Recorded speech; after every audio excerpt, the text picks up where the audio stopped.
Hola, ¿qué tal? Dentro de la misma línea de los cálculos de los elementos de un triángulo oblicuo, también podemos calcular su área, dependiendo asimismo de la información que tengamos. Si yo tengo un triángulo oblicuo, tengo sus lados y tengo sus ángulos, puedo calcular el área dependiendo de lo siguiente. Si es que yo tengo dos lados y un ángulo que está comprendido entre ellos, puedo calcular el área utilizando la función seno. ¿Sí? El área es igual a un medio de A por B y por el seno del ángulo que esté comprendido. ¿Sí? De igual manera puede ser igual a un medio de B por C y el ángulo es el que va a estar en medio. ¿Sí? Y también ya puedo utilizar esta formulita, ¿no? Un medio de A por C y el seno del ángulo B. ¿Sí? Se dan cuenta, están las tres letras involucradas. Aquí están dos lados y el ángulo. Dos lados y el ángulo, dos lados y el ángulo. Entonces, para utilizar esta fórmula para el área de este triángulo, es necesario conocer dos lados y el ángulo que esté comprendido entre ellos. Hay otra fórmula que me sirve para calcular el área de este triángulo, pero para ello necesito conocer los tres lados. ¿Sí? Esta fórmula se le denomina la fórmula de Heron, ¿sí?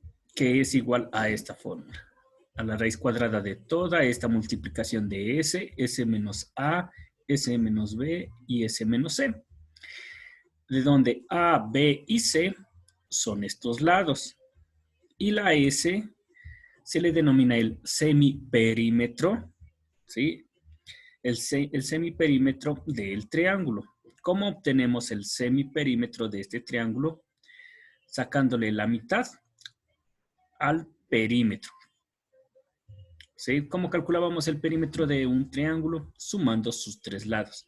Entonces, si sumamos los tres lados y le sacamos la mitad, o le dividimos para dos, que es lo mismo, nos va a dar como resultado el semiperímetro, que lo podemos reemplazar en esta fórmula y podemos obtener el resultado del área de este triángulo.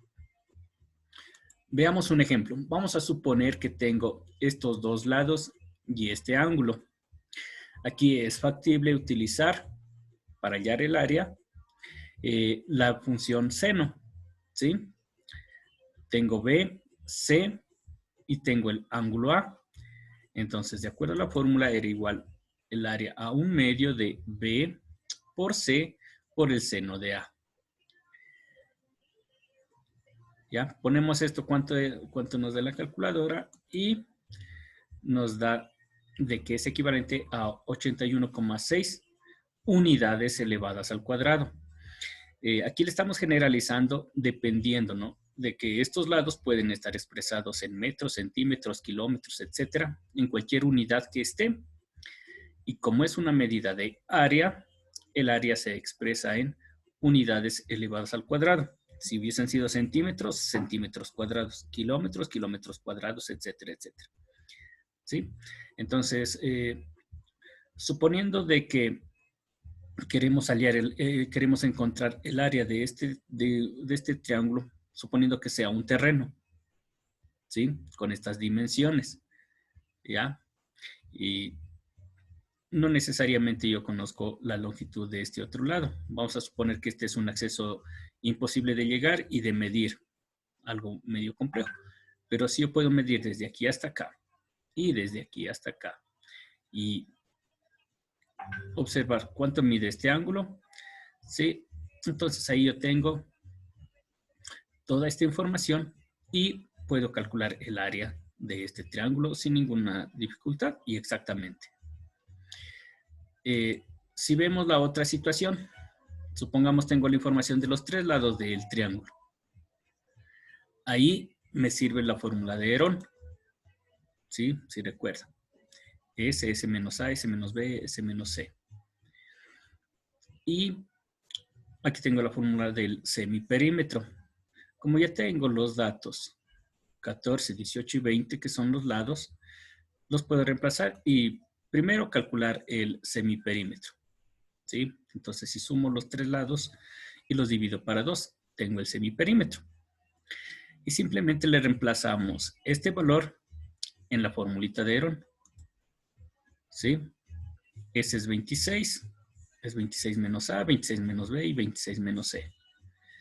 Y la raíz cuadrada de esta historia, ¿sí?, es de 122.4 unidades al cuadrado, porque si recordamos nuevamente, estamos calculando superficies o áreas que van a estar medidas en unidades al cuadrado. Entonces, con estas fórmulas que acabamos de ver, podemos calcular, además de los elementos, ¿sí?, que son los ángulos y los lados, también puedo calcular un elemento más que es el área, ¿sí?, de donde tradicionalmente el área de un triángulo era igual a la base por la altura dividido para 2. Pero también hay otras posibilidades de calcularla sin necesidad de obtener la altura, ¿sí?, con respecto a estos lados, ¿sí?, sino directamente con estas fórmulas. Entonces, ese era el propósito de la sesión de hoy, de aprender a calcular el área de triángulos oblicuángulos dependiendo de las informaciones que tengamos, ¿sí? Y si necesitamos alguna información, también podemos utilizar la ley de senos o la ley de cosenos, que ya la conocen, encontrar el elemento que usted crea conveniente y adicionalmente calcular el área. Entonces, eso es todo por el momento y esperamos continuar próximamente con más aprendizajes. Nos veremos. Hasta la próxima.